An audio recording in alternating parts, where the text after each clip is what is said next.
last weekend, Paddington in Peru opened in theaters in the US. It's been out in the UK since about November, but it finally opened in the US for us. So now it's time to rank all three Paddington movies from worst to best.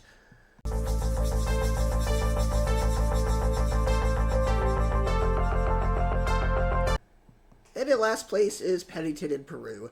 The first two Paddington movies are cute little stories that involve a bear getting into all sorts of mischief, albeit with good intentions. He's essentially a Winnie the Pooh clone. The charm of the Paddington films is they're simple. So that all takes a back seat to make this a jungle adventure movie. It doesn't feel like the same world established in the previous films at all. It feels like someone wrote this as a family jungle adventure movie, and then for some reason they decided to make it a Paddington film, and the two different tones do not mesh well at all. And the odd thing is they recast Sally Hawkins from the first two films, and this is a film where one of the themes is the kids of the family approaching adulthood and trying to find their identity and going out on their own. And the actress that they recast looks a bit quite younger than the previous actress. With the villainous Antonio Banderas, a pretty cliche but still kind of decent story and some fun peril, this could have worked if it were a family goes on a cruise in the jungle and gets involved with pirates movie not related to Paddington. But because it is Paddington, it just feels so out of left field from the other two films. It feels sort of like they're trying to make a Swiss Family Robinson clone to some degree. It's very schmaltzy and not the charming, endearing way the other two films were. It's one of those, maybe the real treasure was the friends we made along the way type movies. It's generic, it feels like a loss of identity, it's not unbearable, but I'm not particularly positive on it either. Number 2, Paddington 2, which I know is a bit of a hot take, because this movie has the highest score on Rotten Tomatoes, and for a while was one of the highest scoring movies on Rotten Tomatoes overall with a 100% rating, but it dropped to 99%, which is still amazing.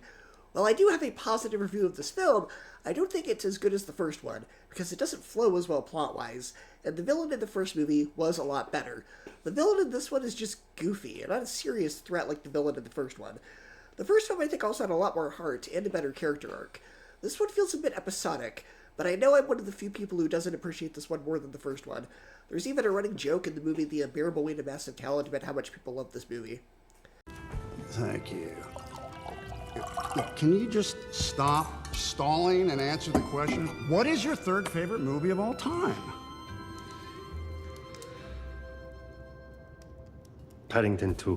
What? Cabinet of Dr. Caligari, Paddington 2. Connect those dots. I mean, I don't want to be a snob, but... I cried through the entire thing. It made me want to be a better man. And in first place is Paddington, a very sweet, heartfelt comedic film with a cute story, a great villain, and a lot of heart. I've seen a joke that the premise of a human family adopting an animal as their child is a bit similar to Stuart Little, and I can kind of see that, but I think this film is unique enough. Paddington is a delightful character, and the film is adorable. So go to share and the Paddington films, and I will see you next time.